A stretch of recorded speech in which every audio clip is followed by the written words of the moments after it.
Dobar večer svima. Pozdravljam vas ispred izdavačke kuće Sandorf i zahvaljujem se Booksi na gostoprimstvu za ovaj zanimljivi event koji će trajati 2 dana.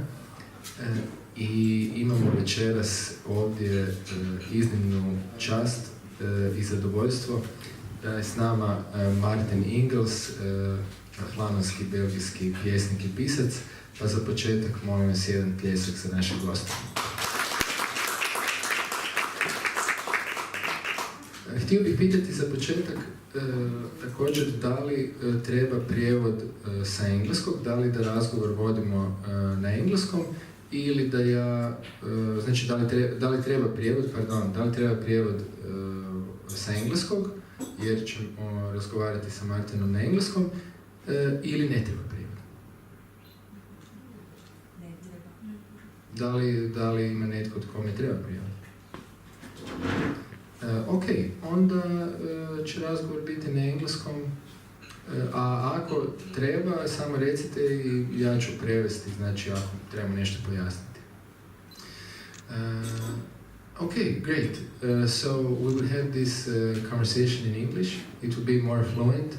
We will have more time for questions, which I can translate, and more time to get deeper into the literature and poetry of Maarten Inghels.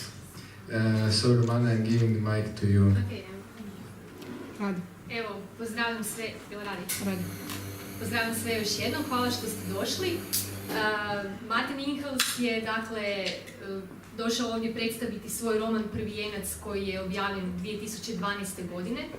Međutim, to nije i njegov uopće prvijenac jer je već sa 20 godina, dakle prije 10 godina objavio svoju prvu knjigu poezije i do sad ih je objavio 5.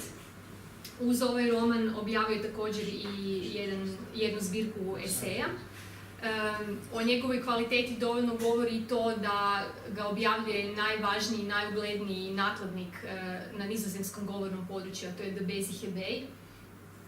Također o kvaliteti govori i činjenica da je zadnje 2 godine bio gradski pjesnik Antwerpena, o čemu ćemo nešto više reći u drugom dijelu ovog razgovora.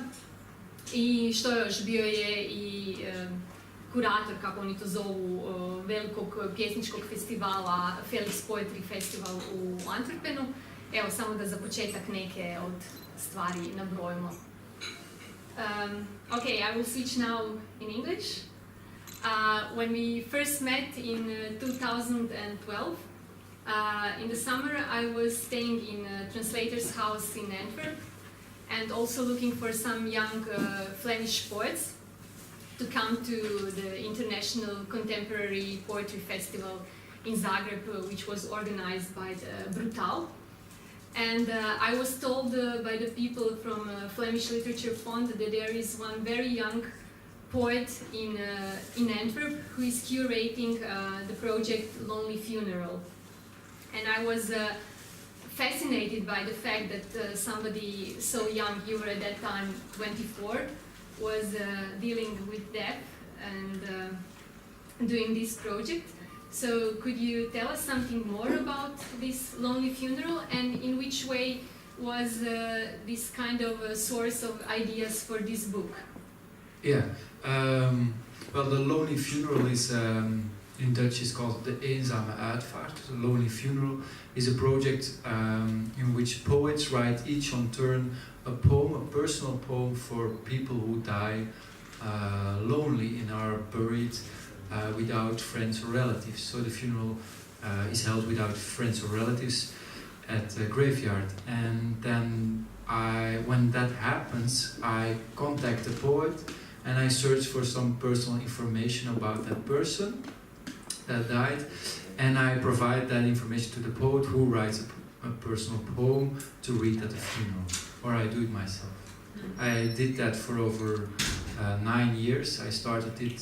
I wasn't I didn't start the project. It started in the Netherlands. It was invented by a poet called Bart van Droog, and later on organized by F. Starek, who recently deceased in Amsterdam. But I did it 9 years. I started it in Belgium when I was 20, and I did it still last year, till the beginning of 2018. But is it still going on? It's still going on, with a few lonely funerals a year. But in the beginning, there were a lot of... I did 112 lonely funerals in 9 years. So each time I went to the funeral to accompany the poet with me, and to write a report of the funeral and to publish it on the website. And then I wrote a book about the project with reports and poems of the poets.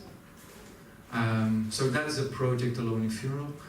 I started that when I was 20 because I heard about the project in Amsterdam in the Netherlands, and I was so fascinated by that project, and I found it so important that these things happen.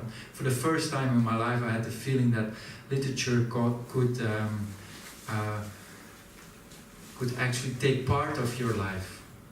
That it could not solve something but could engage with your life.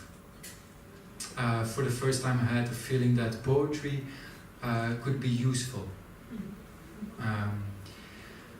And I was 20 and I made my debut. I had my first collection of poetry, and I started the project in Antwerp.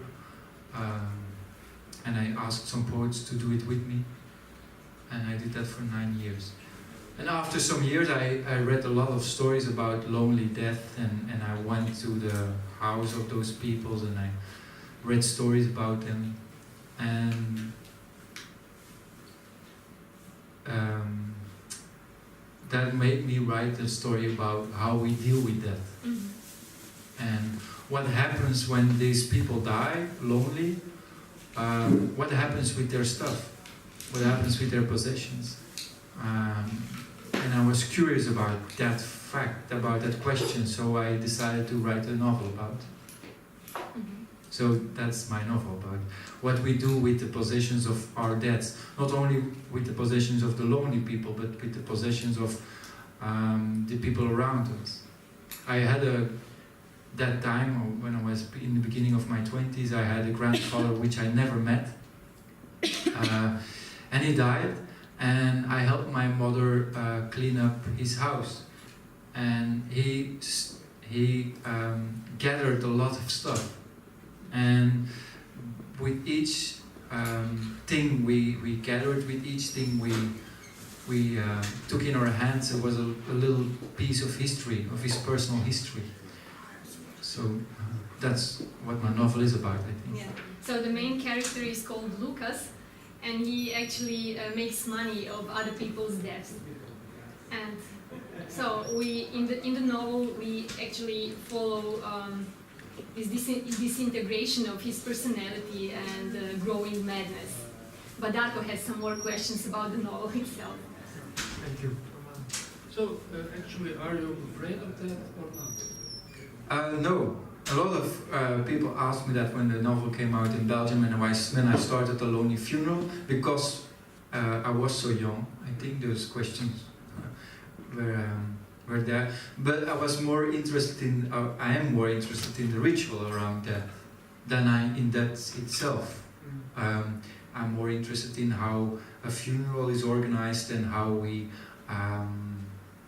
make a little theater around it. And also about the trading of death. Like what happens when someone dies, it gets really very practical. It's about money and about... It's a business. It's a business. Yeah. Which I also discovered by doing the Lonely Funeral, and it's about humor and about making money out of it.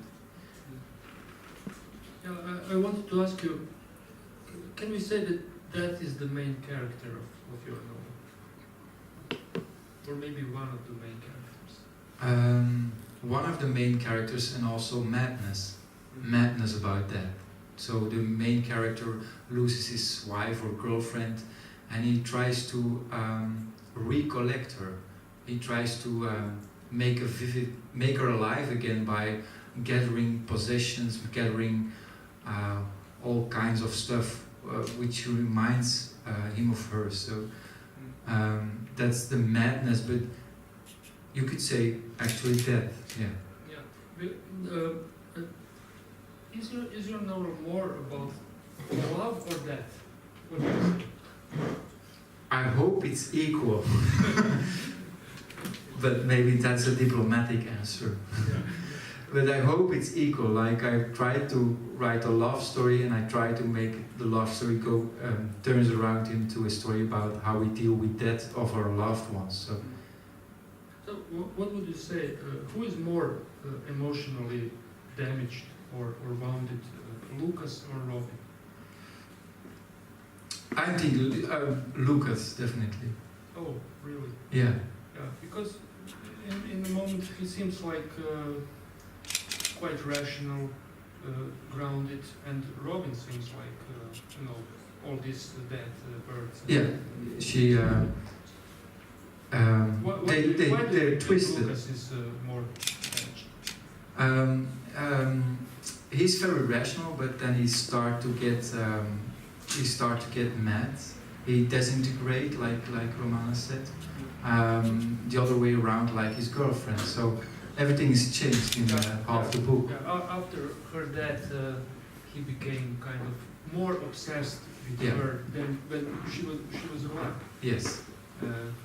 Is it love or pathology? It's pathology.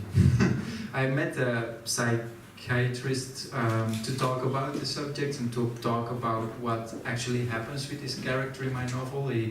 It's getting worse and worse and worse. And I was, so he's getting very mad. And that, okay, you wrote about love affair, death, grief, memory, loneliness, even sperm donation. Mm-hmm. So it's rather ambitious. And that in 150 pages. Yeah. So are you satisfied with the final result? Would you change anything now? I haven't read the novel in about 6 years. Yeah. So I was thinking today and yesterday. It's so strange to see the novel translated into Croatian after 6 years, because I've never reread it. After the novel, I made a book about the Lone Funeral, and I wrote a lot of poetry. Mm-hmm. Never prose again. I'm back to prose again now. But I think I'm satisfied, but I have to reread the novel. Maybe when I'm going to read a small piece, I can say afterwards which word I would change. Okay. Well, my last question for now. Do you prepare any new novels or something? I'm working on prose now, Okay. with something completely different. Okay. Call us when you finish. Okay. In which way different? I think this one is a very psychological novel, very realistic in some sort of way, not all of it, but it's a very psychological portrait of this character and about this love story and story of death. I think I'm now working on some other things and other themes of where I can't say anything about it, or I would destroy it. Okay. Shall I read something? Yeah, Or no? Maybe I wonder. Do you consider this work as kind of melodramatic? That's a good question. Because I wrote on the back that you are on the edge of melodrama, but you never crossed it. That's a good thing to hear then. Yeah. I couldn't read into the back of the book. I hope so. I know it's a difficult line.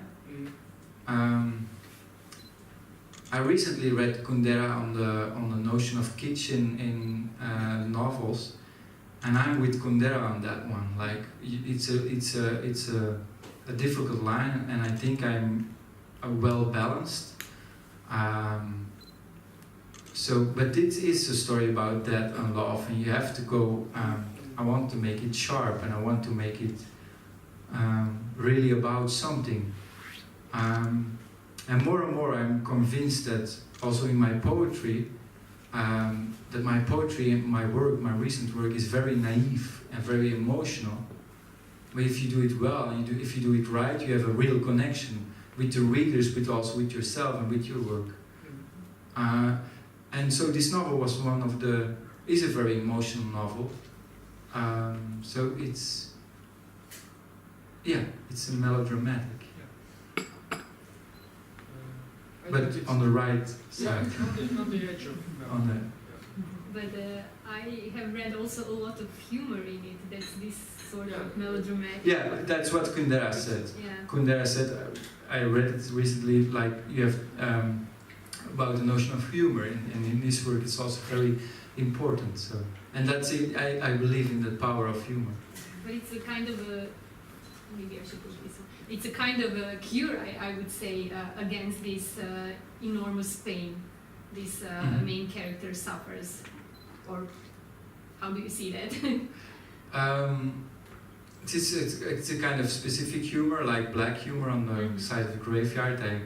I heard a lot of jokes from the people working at the lonely funeral, like people who are working the business. So there's a lot of humor in the business of death, which I implemented in a novel sometimes, or used in a novel to make the story lighter, and so it's very important. Yeah, you managed to describe some of these awful moments in a humorous way. And some characters seem larger than life in the novel, but are based on real life events. Like there is a side character in the novel called Alfred Jarry. He thinks he's a penguin. Okay, read the novel. But he thinks he's a penguin, and it's getting very weird around him, but it's based on real life. So sometimes you don't have to invent humor in your life. Okay, thanks. I've seen a notification for a funeral company a few years ago here in Zagreb, and it's amazing. It said, we are coming quickly any day, any time of day or night. That would be something for in the book. Yes. Yeah. So would you like to read us something? I hope there's a translation now for the audience. Just a second. Just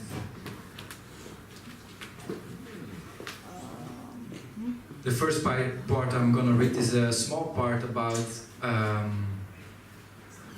how he deals with the death of his loved one.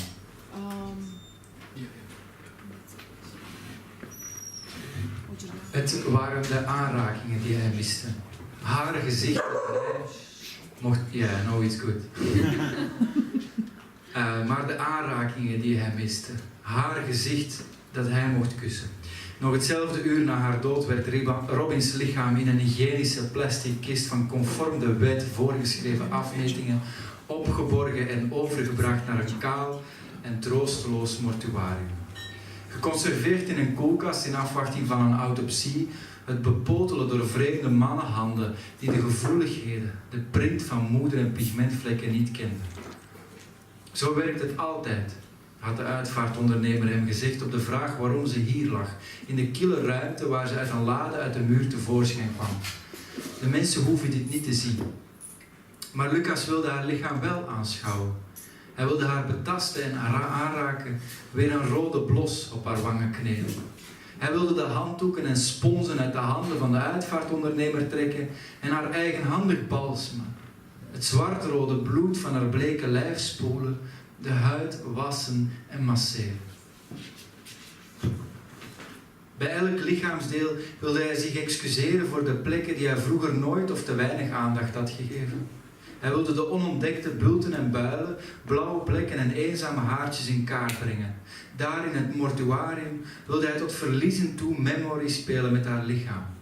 Hij wilde haar aankleden als een poppetje, toedekken met een liedje en een lijkwade. Hij wilde haar opbaren in het mooiste wit dat er beschikbaar was. In het zuiverste en meest smetteloze wit. Het wit waar de porseleinmaker jaloers op wordt. Het wit van de sneeuw in het winterse maanlicht. Dat van de cumuluswolken boven een weiland. Lucas wilde haar het wit geven dat alle ogen verblindt. Hij wilde de schroeven in het deksel van haar kist draaien, één voor één. Hij wilde het geknars van de houten plaat horen, de koude handvatten in zijn handpalmen voelen. Daarna had hij naar huis willen rennen en de gevel van zijn appartement met zwarte doeken bekleden ter kennisgeving van haar dood. Dit wilde hij van het dak roepen. Dit is wat de dood met een mens doet. Pas dan zou hij haar echt hebben aangeraakt. Dit stuntelige ruiken, tot hier. Tot still here. And I'm gonna read the next part.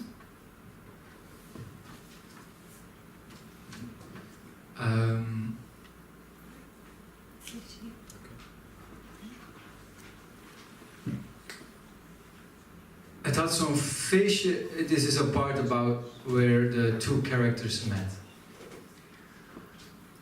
Het had zo'n feestje in de zomer kunnen zijn waar je niemand kent, de muziek veel te hard staat om een fatsoenlijk gesprek te houden over de invloed van het caviarsocialisme op de teloorgang van de maatschappij. En sommige mensen je komen vragen hoe je hier terecht bent gekomen. En je dan zegt, ik ben met Victor, maar op het hele feestje is er natuurlijk geen Victor te bekennen.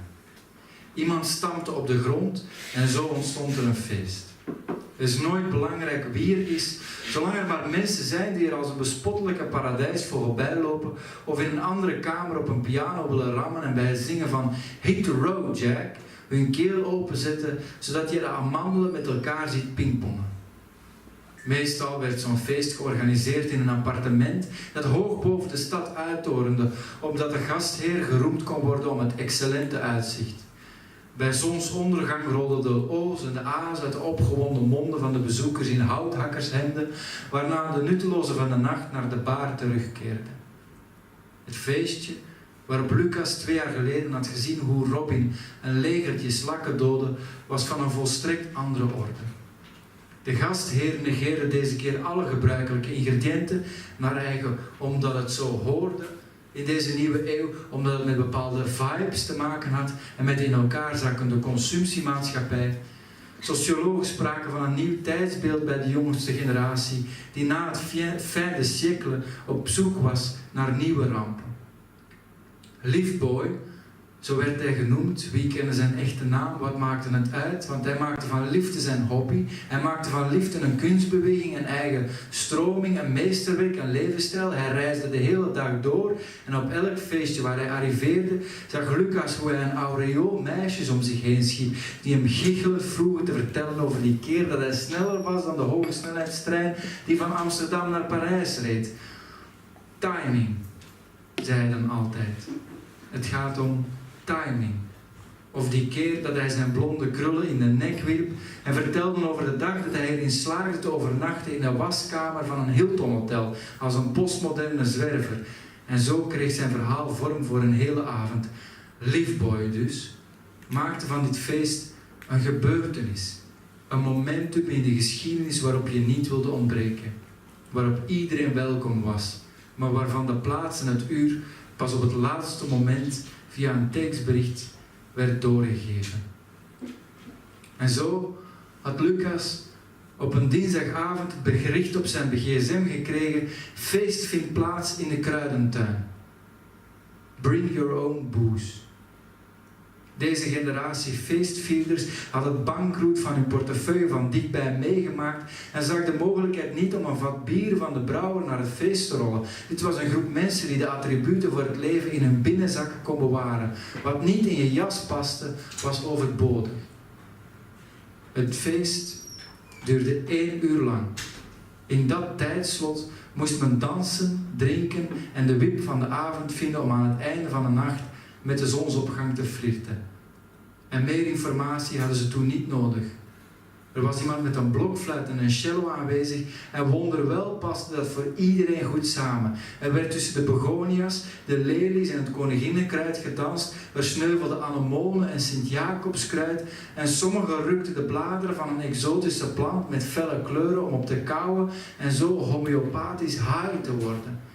Een doffe hitte hing over de tuin en de huizen eromheen. Het was 23:07 toen Lucas over het muurtje van de kruidentuin klom en om 23:14 zag hij Robin gehurkt onder enkele rozenstruiken waar ze zout aan het strooien waren.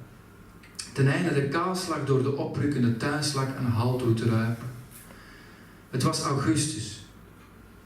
Lucas had haar nog nooit eerder gezien. A little bit more.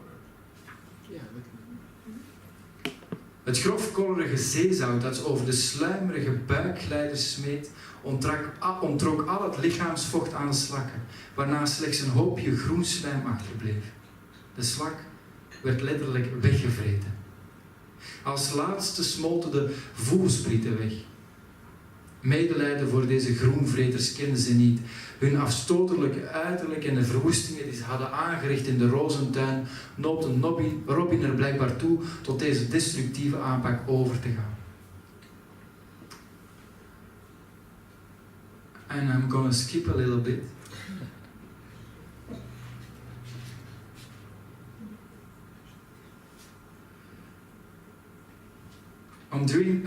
Om 23:16 had Robin zich nog steeds niet omgedraaid of aanstalten gemaakt onder de struiken vandaan te komen en op te staan. Dus stikte Lucas zijn voet tegen een van haar blauwe laarsjes. Hij wist nog altijd niet waar die blinde adoratie voor het achterwerk van de jonge vrouw vandaan kwam of waarom hij zo nodig contact zocht. Waarom ging hij ook alweer naar dit soort feestjes? Was hij er niet te oud voor? Problemen? Vroeg ze bits. Voor mensen die haar onderbraken had ze een even hardgrondige haat ontwikkeld als voor slakken. Waar ben je mee bezig? Het was een domme vraag, besefte hij. Natuurlijk zag hij dat ze drukdoende was een klein leger aan slakken te vermoorden. Rond haar iets wat mollige lijf lag het slagveld met dode troepen verzameld. Tussen al de pastelkleurige kalkhuisjes lag zij, de lijkenpikker, die de kostbare schilden van de beestjes ontvreemde. Zie je toch? Zei ze. Die verdomde beesten de nek omdraaien. Is dat wijn? Lucas had inderdaad een glas rode wijn vast dat hij uit iemands handen had weten te ontfutselen. Hij gaf haar het glas waarna ze ervan dronk. Correctie. Ze kipte het goedje achterover en veegde dan met de mouw van haar blauwe jasje haar mond af. Nu pas zag hij de uitgroei die zo kenmerkend is bij het blonderen van bruine haren.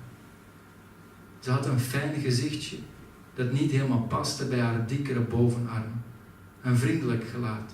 Dat wel, vond Lucas. Hou je niet van slakken? Vroeg hij onbeholpen. Slakken, vogels of olifanten, zei ze. Geen enkel dier had de ark ingemogen. Dat hij een kattenliefhebber was, had hij waarschijnlijk niet moeten zeggen, maar hij deed het toch. Ik houd wel van katten. Fijn voor je. Katten haat ik nog het meest van al. Hoe die arrogant door de kamer lopen, die smerige staart als een middenvinger omhoog, het getrippel om dan op je schoot te spinnen totdat je ze achter de oren krabte. Hoe ze, als je ze oppakt, skeletachtig aanvoelen en je al hun ribben, botten en knoken kunt voelen door het ruivende haar heen. Haar tirade had wellicht nog een tijdje door kunnen gaan, maar om 23:44 begonnen de sirenes te loeien. De politie had na 3 kwartier feest plots onraad geroken en was met een half korps erop uitgerukt. De politie is er, had Robin rustig gezegd. Neem mijn hand en volg me. Haar hand nemen, de vingers tussen de zijne voelen was natuurlijk een prima plan, gezien het gedruis dat op de sirenes volgde. Iedereen liep in het rond, wist niet goed hoe te ontkomen aan de politie, die in vol ornaat bij de ingang van de kruidentuin stond. Lucas en Robin zetten het op een loop naar de dichtstbijzijnde uitgang. Wat is je naam? Riep hij hijgend tijdens het rennen. Hij voelde het bloed kloppen in haar hand die hij vasthield. Robin, riep ze zonder achterom te kijken. En de vissen mogen blijven, volgde erachteraan. Die hoefden de ark niet in natuurlijk. Ze konden rond de boot zwemmen. Maar van alle dieren mogen de vissen blijven. I don't know if that's on the... Yeah. Thank you.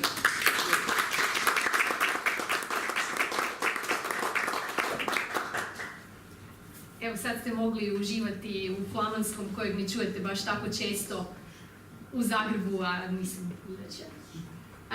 So Would you like to say something? No. No, okay. So, okay, we will start with the second part of this evening, and we will talk about your projects during your, what should we say? Your Time as a city. time as a city poet of Antwerp. So you were city poet of Antwerp during last 2 years, 2016 and 17. Mhm. And Antwerp is not the only city which has this institution of city poet. I guess it's also Ghent.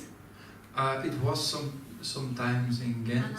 It was in Amsterdam In Amsterdam and in Rotterdam also. and Rotterdam Mhm. and some other cities, small. Mhm.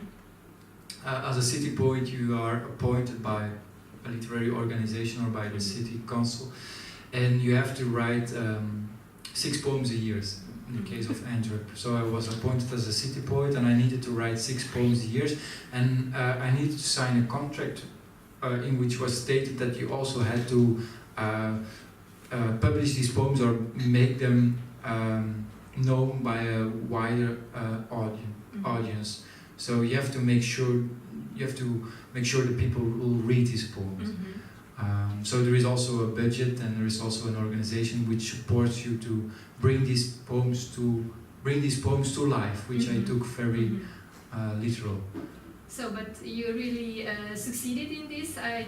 We will show now 5 projects which you did during those 2 years, and my impression is that you really connected citizens of Antwerp with the poetry. Yeah, I tried to make poems, bring poems alive with more visual arts, and indeed try to make a connection with my latest book of poetry and visual arts was called Contact, and I hope that's the same word in Croatian. Yes. Voilà. So you know, it's about making a connection, making contact with people. So one of the first projects you did as a city poet was a phone line. People could call this line and choose some of your poems. Yeah, you called the number. It was a business card. I just started. There was a business card when I met a lot of new people. And if you called the number, you got a message, my voice saying, a record of my voice saying, "Hello, this is Maarten Inghels. For the first poem, press 1. For the second poem, press 2. For the third poem, press 3. You never could leave a message, actually. You could never reach me. So a lot of people got frustrated. This was also my official number. My mobile phone, when I didn't answer my mobile phone, no voicemail, I just redirected to that number. So it was also underneath my email. So a lot of officials tried to contact me, and so I played a lot with, could you contact me or not? But a lot of people heard poetry. Yeah, well, in this book I read that 1,200 people, more of them, have dialed this number, and I published the registers of the people who called. So in the book are the telephone numbers who called me, at which time, which date, and how many minutes they were calling me. So some people called me 270 seconds. Other people 5 seconds. Oh fuck! It's him again.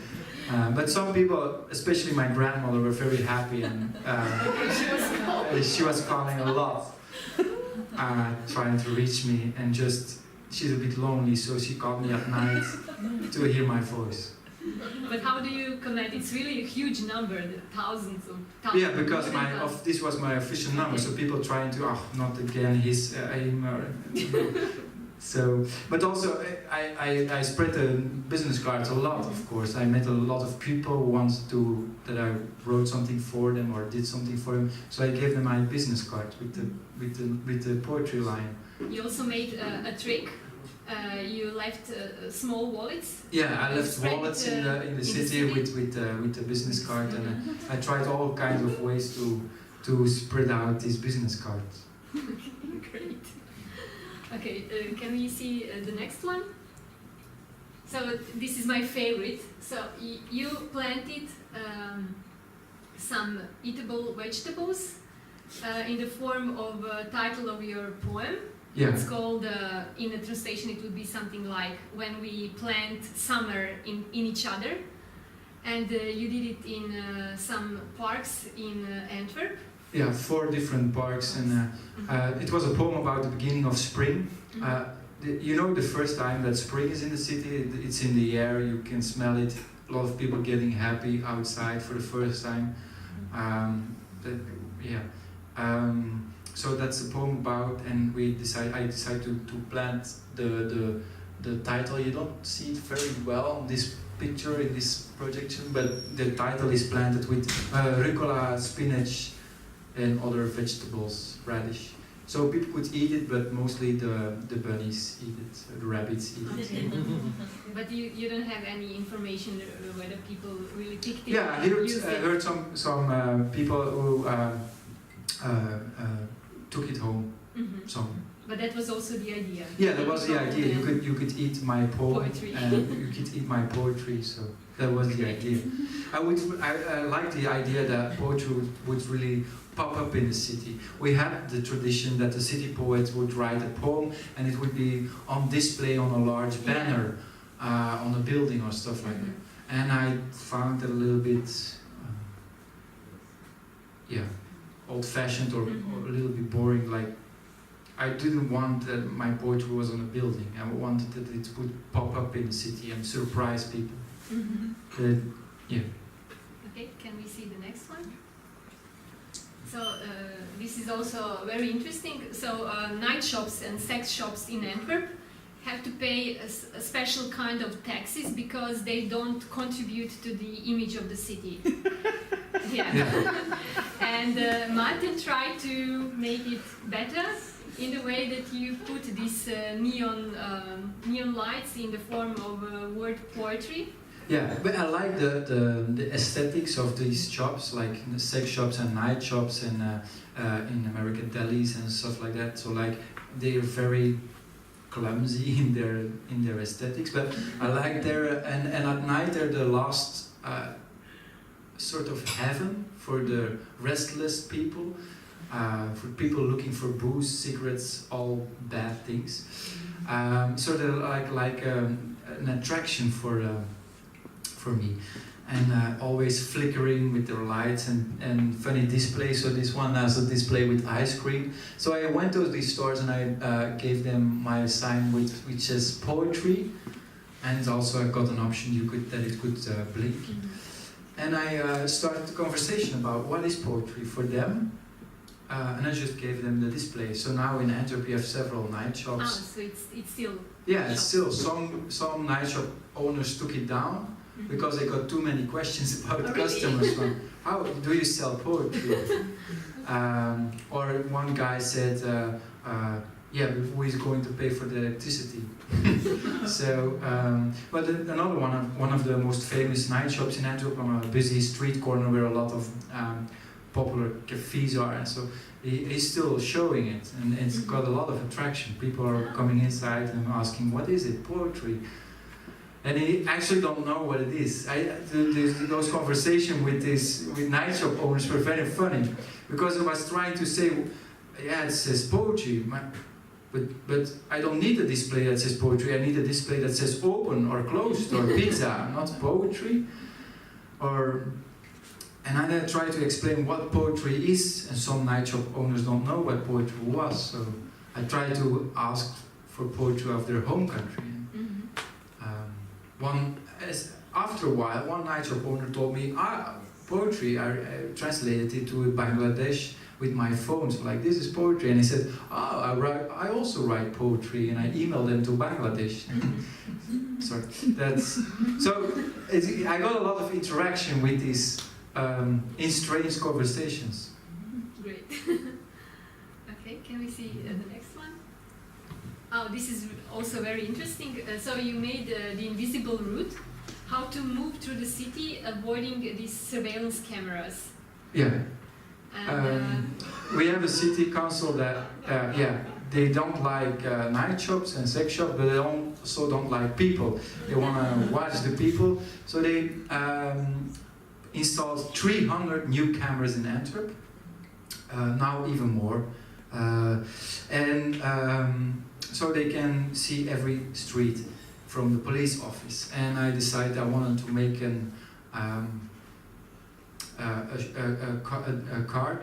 map to walk the city without being seen, to be invisible, like Charles Baudelaire once wrote in a famous poem, to emerge, to be invisible among the people,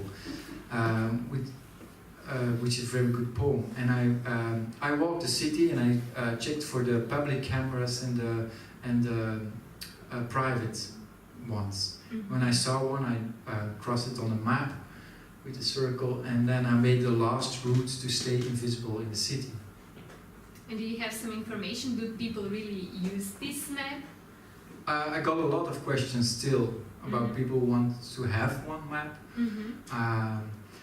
But I was also aware of the problem that the city is constantly evolving. Every day it gets new cameras. So that's why the map is specifically dated as walked by Maarten Inghels on June 21, 2017, because that was the day I walked the last time the invisible route, and after that already the map is outdated. So if I want to have a very accurate map, I would have done it digital, but I like the way that it's like an ode, it's like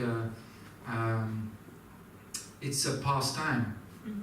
You will never be invisible anymore in the city of Antwerp, I know that now. Did you have any problems with the authorities because of this? No, I had a problem because I was a city poet. I was a very official function. So the nice part of the job was I could email very high-profile people and say, I want to do something about this. So I emailed the police office and I asked, can I talk about this? And they introduced me 2 hours with a 2-hour PowerPoint about the cameras in Antwerp. And after the 2-hour PowerPoint, I asked, can I have a map with all the cameras on? And they said, no, you can't. You can't. And that was the conversation. And I thought I was crazy, I wanted to do that. But I did it anyway, so I liked it. Who was this meant for? For myself in the first part, and then I printed it with an art magazine. They with an essay of my hand, so with an essay about a lot of my work is about the desire to be invisible, and I wrote an essay about it, and the art magazine published the essay together with the map. So. But now speaking about the authorities, is it still this Bart de Wever, the mayor of Antwerp, that's very right-wing party? Yes. Did you have any problems with them as a city poet, or you as a city poet were, like protected? Yeah, they're very. It's a right-wing party, the most popular in Belgium. Or in Belgium right now, they're Flemish nationalists. So. They didn't like what I did, especially this one wasn't so funny for them, and also the night shop thing wasn't so good for them. So was no. it their idea to introduce? Yeah, it was their taxes? idea. Yeah, and I think that's a bad thing because a lot of it makes the city vibrant, night shops, cafes, and stuff like that, and installing cameras and shutting those business down is not what makes a city vibrant and creative. So, but yeah. Okay, should we see the last one? So this was one of the last projects you did as a city poet.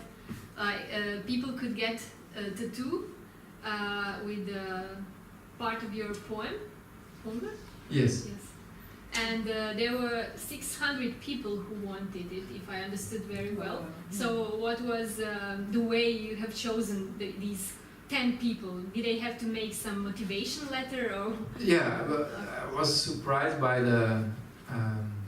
I wrote a poem in 10 lines with the title Hunger, and I asked if there were 10 people who would like to get a tattoo of each one person get one line. So these 10 people and I am the 11th. I've got the title on my arm. These 11 people would be linked together in one poem, and we would be a walking poem for the rest of our lives. So that's my arm. I could show it in real life. Then I have to undress, and it's not so decent. But but to my surprise, 600 people emailed me. And I asked them to say why they wanted that specific line, and they all wrote me an email, and in the book are their motivations along their photos. And they all emailed me a motivation why they want that specific line, why it resonated in their personal life. So some people read something in a specific line or in that poem that really resonated in their personal life, and they provided me with a story about their personal life. So it was really a personal thing. So I chose 10 people, and we tattooed them on one day in the right order, and then we took a group shot of these 11 people. The people could choose which part of their body they would get a tattoo. Some people took their legs, some people took their arms.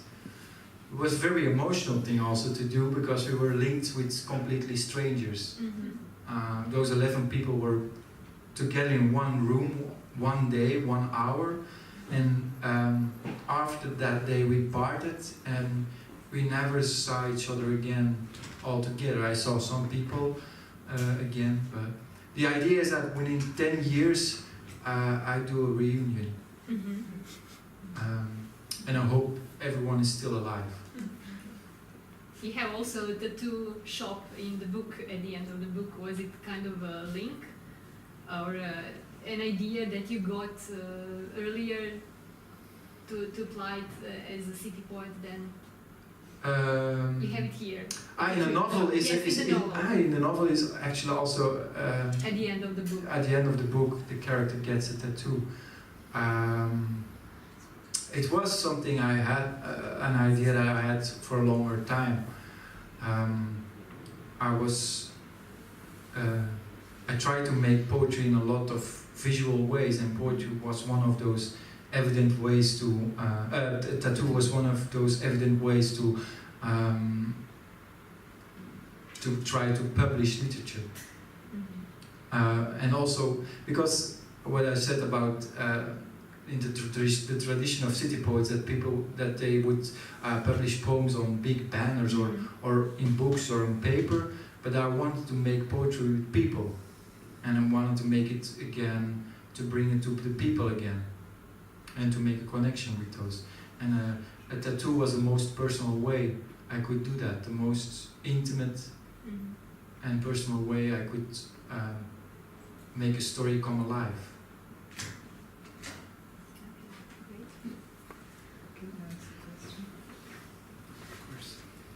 Would you like to you're not finished yet.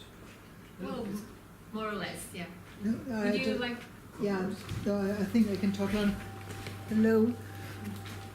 This is not very important. I'm just wondering about these 6 poems. Why do they oblige you to 6 poems? And do they have to praise the city of Antwerp, or? That's a good question. Yeah. I don't know why it's 6 poems. It's just in my contracts. You can also write more of them, more poems. I wrote more. Sure, but you have to prove that you have written 6 poems while you were a city poet. Did I have to praise the city? Or? No. You have to prove that you wrote 6 poems. Okay. There is one, someone from the city who accompanies me and who guides me through these 2 years, and he would check if I do the 6 poems a year, which I did. So I got my money in the end. It's not much money, but I got my money. But you don't have to praise the city. I took a very critical approach to the cities in some poetry, because I wanted to start a dialogue about what it is to live in a city. So my poetry is sometimes there's one Volksgevragen was a very political poem, for instance. It was a poem, it's called in English, Polling the People. It's a poem in 35, it's a poem that in 35 verses asks also 35 questions to the people about their beliefs, their dreams, their culture and their religion. Stuff like very personal stuff. It's a poem that asks you very personal stuff, and you could fill in the poem with an answer form. So people send it back to me, their answers on this poem. So that was, for instance, a very political poem that the city council never liked. Because a nationalist party is always about praising the nation and praising the city. And this one was about what is going on in your head, what is going on, what you don't like. And yeah. And you have to write 6 poems, but I'm thinking about, I wrote very short poems, but I also wrote one very, very, very long poem about the river, the famous river, the Schelde in Belgium. So you did a walk? Yeah, there's one big river in Belgium, the Schelde, and it ends in Antwerp where the harbor is, so it's a very important river for Belgium, for Antwerp. And I decided to go to the spring of the river that's in France, and I walked back home. It was a tour of 11 days, 250 kilometers. And I walked back home to check if everything floats well. Because, a funny story, because, sorry if I go too far away, but the spring, once, 10 years ago, the city of Antwerp bought the spring. They paid money to France to have that spring in their possession. So it's again a very economical way to deal with such, with something you can't touch, a river. You can't touch a river, you can't touch the water, but you can't touch a river. But the city of Antwerp tried to collect that river, and they bought the spring. So I thought, well, let's do an uneconomical thing and walk back home and check the stream up if everything goes well and if everything goes poorly. For that we have some translation to do to know. Okay. It's a very long poem, Okay. but everything goes well in the end. Was the living easier with during these 2 years for you? Did you have like more money from the city? So was it easier for you to write, to be concentrated on writing? I had 2 very busy years and wasn't well paid, but it was a very. I enjoyed doing my term as a city poet, and I took a new direction with my writing, and as you can see in that book, it's more with visual arts, and I had the feeling that I really strongly connected with a lot of readers in a very intimate way. So that's unpayable, I think. And is it really like new direction? There's a girl now, a young poet, who is the city poet. What does she do now? Do you know? Is it something similar or something like old ways, old school? I think she's also more in my way doing. I haven't followed from closely, because after my term as a city poet, I tried to go on vacation for a while to get rid of Antwerp. Okay. Thanks. Još pitanja?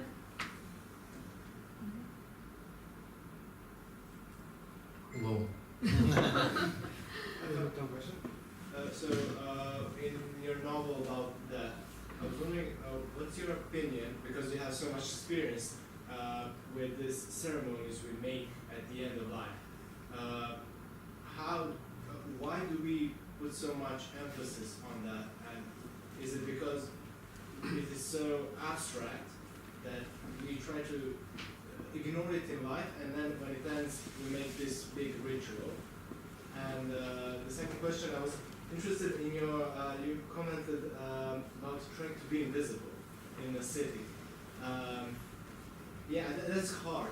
Do you have any suggestions how to be living a good life, but also trying to be invisible in a city? I'm going to start with the first question that was about why we find I think we found the ritual so important. The ritual about at a funeral, because a funeral or death is more about the living than about the death. It's more about the feelings of the living that they're trying to express their feelings into that ritual.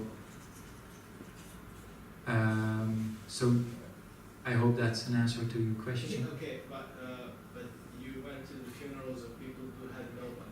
Yeah, that's why, because I think that everyone deserves that ritual.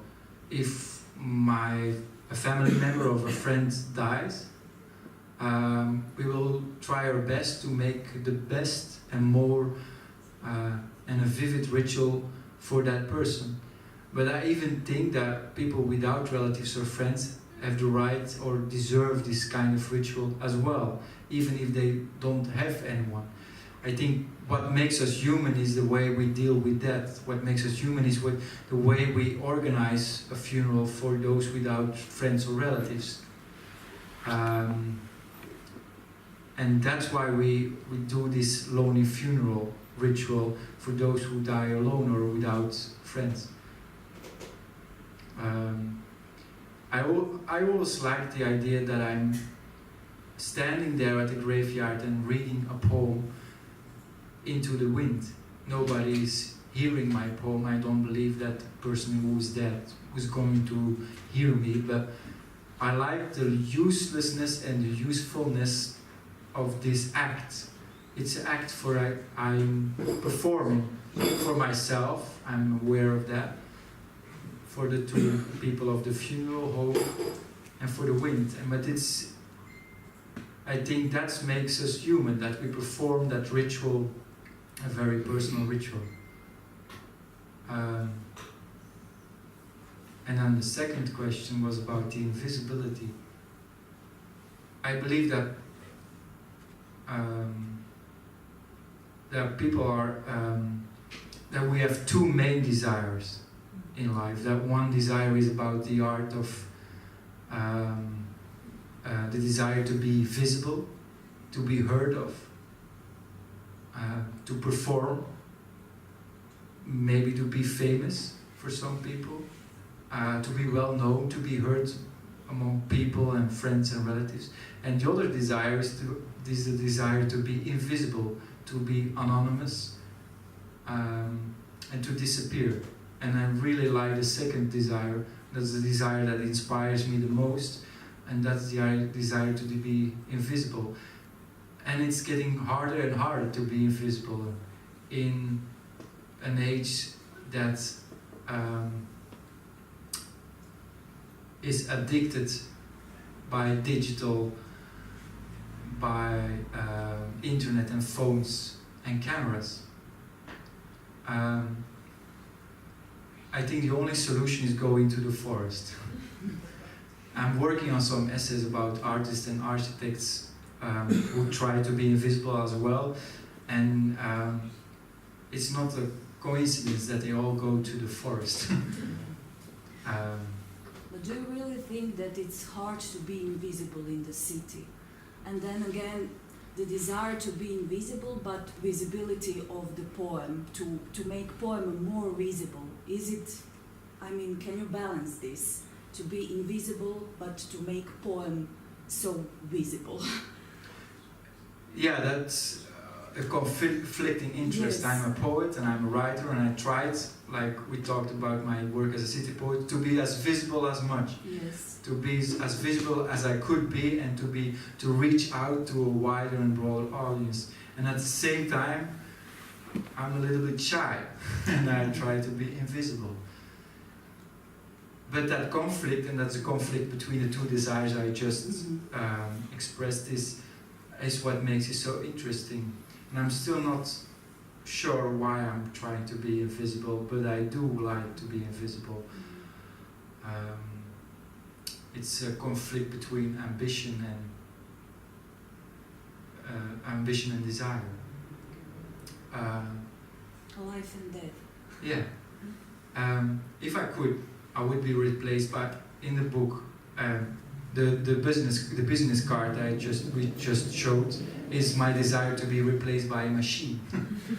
Andy Warhol tried that to be replaced by a machine. And the first 9 poems of my book are about doppelgangers, about the desire to be substituted by a doppelganger, by someone else. Doppelganger?